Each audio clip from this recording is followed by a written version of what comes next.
Another successful month, another new beginning of a quarter. Hello everyone, Melon here, and this is MTT. Today we are handling the tech news for the month of March. Yes, we are handling the tech news for the month of March.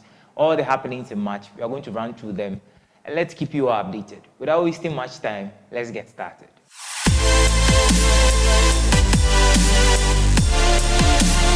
Instagram will no longer let adults message teens who don't follow them. The app has banned adults from direct messaging teenagers who don't follow them, and is introducing safety prompts that will be shown to teens when they DM adults who have been exhibiting potential suspicious behavior. Safety prompts will give teenage users the option to report or block adults who are messaging them. The prompt will remind young users not to feel pressure to respond to messages and to be careful sharing photos, videos, or information with someone you don't know. I think there's one good thing that is coming from the Instagram platform. Even though we know Mark to be stealing data, he's kind of doing something good that would help the general consumer. And again, it will help our fellow brothers or fellow sisters to also use the platform safely. Signal stops working in China. Chinese users of the instant messenger, Signal, knew that the good times wouldn't last long.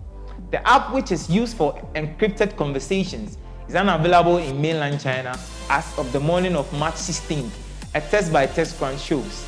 The website of the app has been banned in mainland China since March 15th. According to the censorship tracking website, greatfire.org, Signal could not be immediately reached for comments. The encrypted chat app was one of the few Western social networks that remain accessible in China without the use of a virtual private network. The likes of Facebook, Twitter, and Instagram has been blocked. In some way, a ban is a badge of honor, signifying a foreign app has reached a sustainable user base in China that catches the attention of the local user. So basically, Signal is also banned now in China. If you don't know, China is a capitalist system, so the government kind of likes to control everything that is happening in mainland China. So from your app usage to even your normal day-to-day is controlled by the government. That's why the most popular app in China is WeChat, because WeChat has a direct access to the government and is controlled by the government. A lot of things I wouldn't want to mention, but basically everything you do in China is controlled in China. So Signal is also suffering the fate of the likes of Facebook, Instagram, and all the popular apps we are used to outside China, and is now being blocked. So it means the only way to access Signal and all the other apps for people in China will basically be to use virtual private networks, which are VPNs. If you are used to installing Android apps or side-loading Android apps that are not from the Play Store, in other words, if you like transferring apps either by Bluetooth or by Wi-Fi or by getting the APKs themselves, then I think it's time you are cautious. There's a new malware on the rise. According to mobile security firm Zimperium Z-Labs, a new form of malware disguised as a system update is making the rounds on Android devices.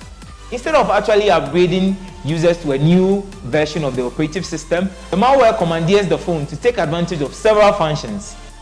The app in quotes tends to record audio, phone calls, take photos, access messages within third-party messengers like WhatsApp, and even search for specific file types presented on the phone. In simple, what this app does, in quotes, is that it finds its way into your phone and begins to track your daily activities, and it's possible it can even get access to your general messages on either platform. So I advise, if you are used to side-loading apps, as I mentioned, means you like to send apps from other people's phones or get them generally at APKs. My fellow friends who like getting premium apps, modded premium apps, I think it's time we are very careful. Samsung introduced a new set of mid-range phones. A new face of Galaxy is here, as Samsung has introduced a new set of A-series phones. These phones tend to feature fast refresh rate and stabilized cameras. The new phones are part of Samsung's budget Galaxy A range, as mentioned, which has now become a popular brand with Samsung customers, putting up the high prices in the firm's flagship Galaxy S line and also the Note series. Samsung is launching 3 new models, or has launched 3 new models, which are the Galaxy A52, the Galaxy A52 5G, and the Galaxy A72. The new lineup is an upgrade from last year's Galaxy A51. and A72 handsets. The A52 5G is the only device out of the three to support super fast 5G internet. Main specs to note here are that the A52 features a bright 6.5-inch display, while the A72 has a 6.7-inch panel. The Galaxy A52 5G includes a 120Hz refresh rate, which basically means you're able to scroll more smoothly on your phones. The entire Galaxy A52 and more expensive A72 models feature a 90Hz refresh rate. So basically, Samsung has introduced a new set of A-series phones. This, to be honest, dwarfs all the other A-series phones that has been released by Samsung all this while.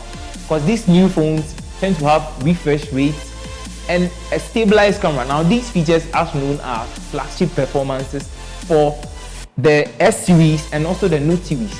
They are basically features that are only accessible to them. Samsung is trickling down to the A series with these features. So it makes me wonder what is going to happen next. Now we head to the Techcrunch section, where I give you the news, or where we give you the news in a more shorter way, precise and direct and straight to the point. Netflix techs crack down on password sharing. WhatsApp adds voice and video calling to the desktop app. Apple iPhone 13 Pro models are likely to come with an enhanced ultra-wide camera. Tinder is giving away free mail-in COVID-19 tests. Now that one is interesting, very interesting. Zoom Escaper lets you sabotage your own meetings with audio problems such as crying babies and many more. And lastly, but not the least, OnePlus introduced their new set of flagships, the OnePlus 9 Pro and the OnePlus 9. So this has been another exciting and more informative section for the month of March. I hope to catch you next month, where we gather all the sources and all the news that has been happening in the month of April. Yes, April. For the month of April. Once again, it's Melon here from NTT. And please don't forget to subscribe and hit the like button. And also hit the notification bell so that anytime we upload videos, you will be informed right on your phone, right on your PCs, and right on your desktops. And don't forget, keep exploring, be informed, and be ahead of yourself in the world of tech.